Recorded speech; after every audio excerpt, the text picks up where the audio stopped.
Ang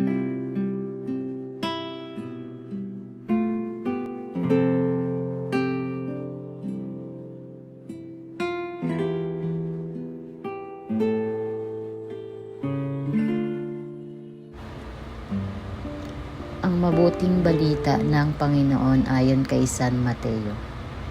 Noong panahong iyon, sinabi ni Jesus sa kanyang mga alagad, "Narinig na ninyong sinabi, ibigin mo ang iyong kaibigan at kapuotan mo ang iyong kaaway. Ngunit ito naman sabi ko, ibigin ninyo ang inyong mga kaaway at idalangin ninyo ang mga umuusig sa inyo, upang kayo'y maging tunay na anak ng inyong amang nasa langit. Sapagkat pinasisikat niya ang araw sa masasama at sa mabubuti, at pinapapatak niya ang ulan sa mga banal at sa mga makasalanan. Kung ang umiibig sa inyo ang siya lamang ninyong iibigin, ano pang gantimpala ang inyong hihintayin?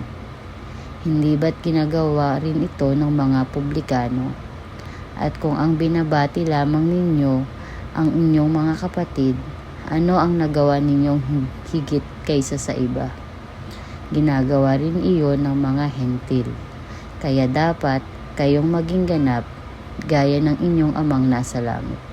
Ang mabuting balita ng Panginoon.